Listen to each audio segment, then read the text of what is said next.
আসসালামু আলাইকুম। আমি একটা রেসিপি নিয়ে আসছি একবারে সহজ ইউনিকে ঘরে সামগ্রিক জিনিসপত্র দিয়েই কেক বানানোর রেসিপি। আমাদের ঘরে সবসময় সুজিও থাকে, তার সঙ্গে আটাটাও থাকে, ডিমও থাকে, চিনিও থাকে। সেই রেসিপি নিয়ে আসছি। সকালে স্ন্যাক বা সন্ধ্যায় মজাদার রেসিপি, বাচ্চাদের টিফিন টাইমের জন্য অত্যন্ত লোভনীয় রেসিপি নিয়ে আসছি। প্রথম থেকে শেষ পর্যন্ত দেখবেন। রেসিপিটা ভালো লাগলে যারা ফেসবুক থেকে দেখছেন তারা ফলো দিবেন, যারা ইউটিউব থেকে দেখছেন তারা সাবস্ক্রাইব করে বেল বাটন অন করবেন, পরবর্তী নোটিফিকেশন যাতে আপনাদের কাছে আমাদের ভিডিওগুলো পৌঁছে যায়। শুভেচ্ছা ভালোবাসা রইল। এসব উপাদান দিয়ে আমি কেক বানানোর রেসিপি করব। একবারে 1 কাপ সুজি, 1 কাপ আটা, 1 কাপ চিনি আর 2টা ডিম একবারে মিশ্রণ করে নিব। মানে 5 মিনিটের মতন একবারে হ্যান্ড ওয়াশ দিয়ে মিশ্রণ করে নিয়েছি। সঙ্গে 2 চামচ ভ্যানিলা দিব, 2 চামচ বেকিং পাউডার দিব, 2টা পিস লেবু দিব। লেবুটা দেওয়া হবে যেন ডিমের স্মেল গন্ধ যেন না লাগে। অনেকে ডিমের গন্ধটা ভালো লাগে না, লেবুটা দিলে লেবুরও একটা অন্যরকম স্মেল গন্ধ আসবে, খেতে কিন্তু কেকটা অনেক ভালো লাগবে। এই জন্য লেবুটা দেওয়া হচ্ছে। দেখতে পাচ্ছেন 2 চামচ বেকিং পাউডার দিয়েছি। দিয়ে আবার 10 টাকা দামে এক প্যাকেট ড্যানিশটা দেওয়া হবে।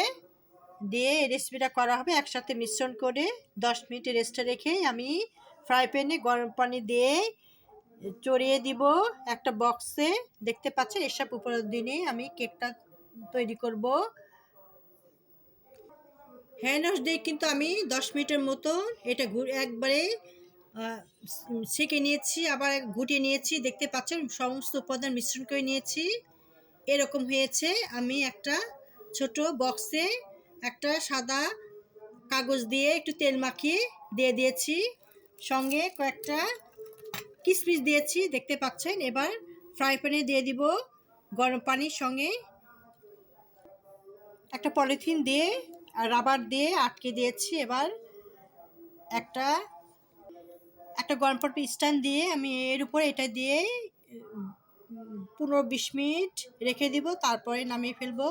দেখতে পাচ্ছেন এভাবে আমি দিয়ে দিব। অত্যন্ত লোভনীয় মজাদার একটা রেসিপি হবে কেক বানানো, একবার সহজ ইউনিকে কেক বানানো রেসিপি। আমি একটা পাতিলে গরম পানি স্ট্যান্ডের উপরে দিয়ে দিয়েছি। বক্সে কিন্তু একটু খালি রেখেছি কারণ কি এটা অনেক আরও ফুলবে, সেভাবে দিয়েছি। এবার ঢাকনা দিয়ে দিব 15 মিনিটের জন্য, পরে খুলে দেখব কি অবস্থা। ফুটা জায়গায় একটা কাগজ দিয়ে মুখ আটকে দিলাম যেন ভাবটা যেন না হয়, ভাব যেন বের না হয়। আমি কাগজ দিয়ে মুখটা আটকে দিয়েছি। দেখতে পাচ্ছেন মাশাআল্লাহ কেক হয়ে গেছে। কতটা সফট হয়েছে দেখতে পাচ্ছেন, হয়ে গেছে। এবার নামাবো। কেকটা অনেক সফট হয়েছে, অনেক মজাদার একটা কেক। দেখতে পাচ্ছেন কতটা সফট হয়েছে। এবার পরিবেশন করব।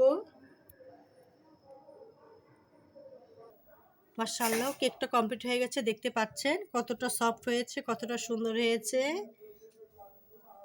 হাতের তৈরি ঘরোয়া পরিবেশে কেক বানানো কতটা সুন্দর হয়েছে আমি কেটে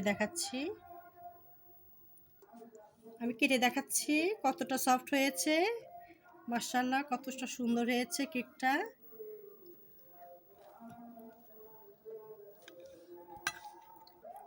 কতটা সফট হয়েছে আমি কেটে দেখাচ্ছি। অত্যন্ত মজা কেকটা। এই দেখেন